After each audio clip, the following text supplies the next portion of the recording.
대한민국의 K9 자주포가 새로운 무기의 출현으로 전쟁에서 쓸 수 없다는 폐물이 됐다는 이야기가 나오고 있습니다. 최근 우리 기업이 이집트에 K9 자주포를 수출할 수 있다는 소식이 전해지자 이집트의 적대국인 터키가 만든 드론에 K9이 무력하게 당할 것이란 의견이 나오고 있는 것인데요. 현재 터키는 과거 아제르바이잔군의 드론 전력이 이집트의 K9 자주포가 배치된다고 하더라도 터키의 드론 전력 앞에서는 무용지물이라며 뻗대고 있습니다. 실제로 제 아무리 세계에서 인정받는 K9 자주포라 하더라도 터키가 다수의 자폭 드론을 띄우고 바이락타르 TB2와 같은 고가의 중고도 무인 드론을 활용한다면 비싸고 무겁기만 한 고철 덩어리로 전락할 수밖에 없습니다. 상황이 이렇게 되자 세계 군사 전문가들은 이집트와 한국을 집중 조명하고 나섰습니다. 바로 한국의 비호가 터키의 드론에 손쉽게 쳐부술 수 있을 거라는 분석에 따른 것인데요. 이에 따라 이집트가 한국의 K와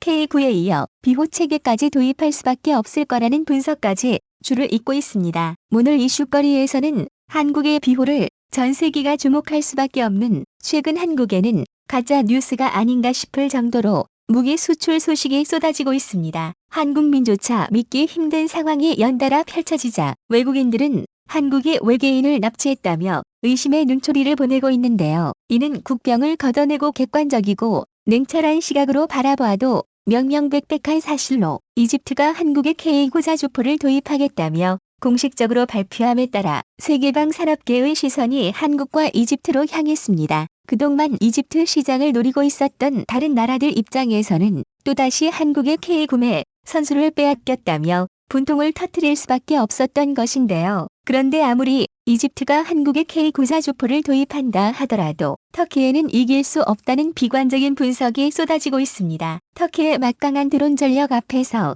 K9 자주포가 속수무책으로 당할 수밖에 없다는 것입니다. 실제로 터키는 바이락타르 TB2와 같은 고가의 무인기를 세계 그 어떤 전차가 오더라도 한 방에 쓸어버릴 수 있다는 과도한 자신감을 내비치고 있습니다. 실제로 세계 전체와 전쟁을 할 수도 있다고 일컬어지는 초강대국 미국조차 중동 지역에서 이슬람 시아파 민병대의 무장 무인기 공격에 골치를 썩기도 했습니다. 첨단 방공 체계를 보유한 미국의 이라크 공군 기지는 그들의 소형 드론의 속수무책으로 당하며 기지 내 항공기와 경납고 등의 큰 피해를 받았던 전력이 있습니다. 이에 따라 터키는 이집트가 K9 자주포를 수백 대 도입하더라도 자폭 드론 몇 대면 고철 덩어리로 만들 수 있다며 펑펑거리고 있는 상황입니다. 그런데 이 이야기를 듣는 군사 전문가들은 터져나오는 웃음을 참지 못했습니다. 한국은 터키가 그토록 자신만 만회하는 드론 전력을 초토화할 수 있는 무기 체계를 보유한 나라이기 때문입니다. 그 무기는 바로 대한민국의 비호입니다. 하지만 비호가 세계의 주목을 받게 된 건 얼마 되지 않은 일입니다. 그동안 비호는 한국에서조차 비싼 돈으로 쓸모없는 무기를 만들었다며 애물단지 취급을 받아왔습니다. 첨단 대공 미사일이 사용되는 현대 전장에서 낙후되어 보이는 대공포를 사용하는 것이 말도만 된다는 것이었는데요. 그런데 갑자기 최근 분쟁 지역에서 무장 세력이나 반란군이 드론이나 본격적인 무민항공 체계를 운용하기 시작하면서 상황은 급격히 반전되기 시작했습니다. 이들의 적어도 위협에 대응하는 무기 체계가 다시 필요하게 된 상황인 것이죠. 하지만 현재 사용되고 있는 여러 무기 체계들을 살펴보면 최전선에서 낮게 나는 소형 비행체를 격추하기에 어려운 점이 많습니다. 드론은 비교적 크기가 작고 빠르게 움직이기 때문에 웬만한 레이더에서는 세로 오인되기 부지기수인데요. 그렇다고 한들 격추하는 것이 불가능한 것은 아닙니다. 그러나 싸구려 드론을 격추하기에 값비싼 대공 미사일을 발사하는 것은 아깝고 드론에만 한정적으로 사용하는 무기체계를 보유하는 것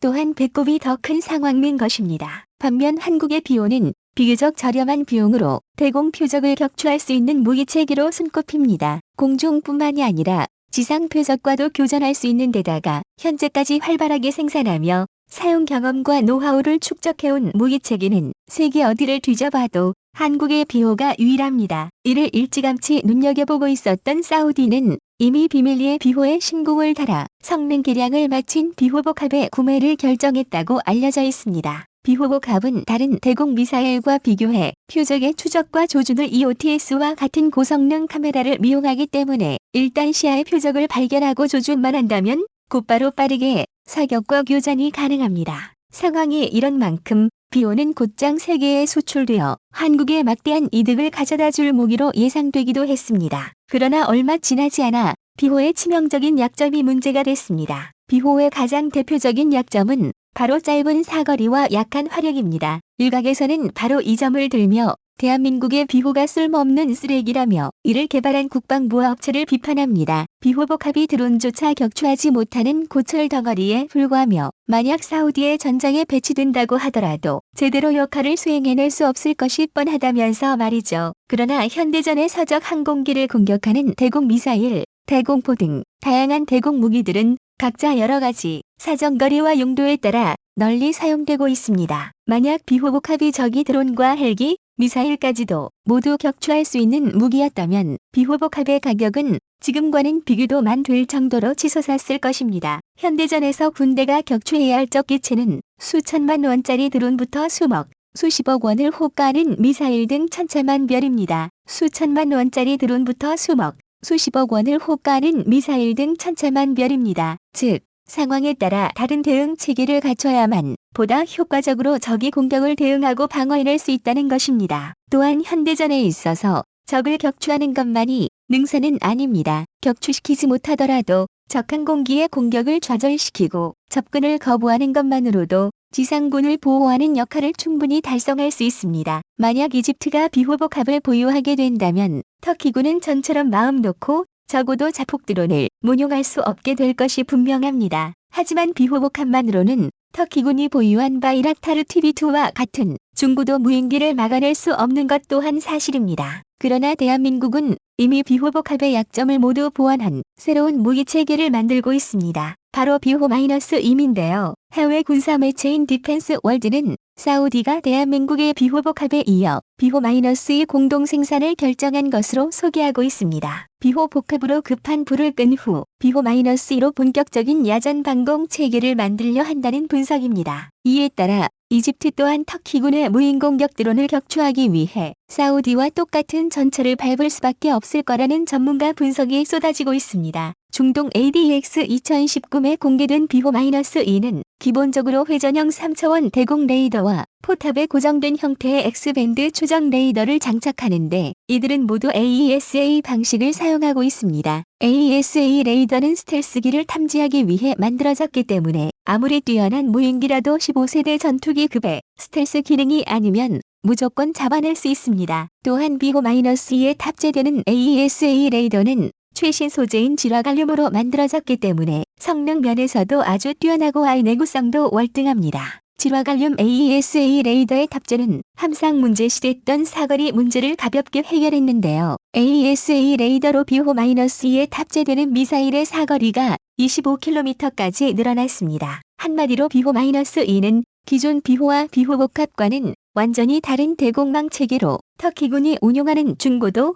무인 공격기의 천적과도 같다고 말할 수 있습니다. 그리고 이 OTS는 차륜형 30mm 대공포에 탑재된 모델을 그대로 사용하고 있는데 한화 시스템 관계자는 이 OTS가 테스트 과정에서 무인기를 5에서 7km까지 탐지했고 정밀 추적거리는 3km 정도라고 밝혔습니다. 무엇보다 비호-2 ADX는 무인기 격추를 위하여 40mm 신형포를 장착할 계획입니다. 이뿐만이 아니라 중동과 이집트는 같은 사막 지형이기에 만약 이집트가 한국에 비호-2를 도입한다면 별도의 계량 없이 그대로 도입할 수 있게 되며 사우디군이 비호-2를 운용하며 쌓게 될 실전 데이터를 생각해보면 성능 테스트의 과정까지 대폭 줄어들 수밖에 없습니다. 여기에 더해 이집트가 한국의 K9에 이어 비호복합까지 도입하게 된다면 이집트는 K9를 노리는 터키의 드론을 효과적으로 방어해내면서 막강한 화력으로 적을 쑥대밭으로 만들 수 있는 공방일체의 전력을 손에 넘게 됩니다.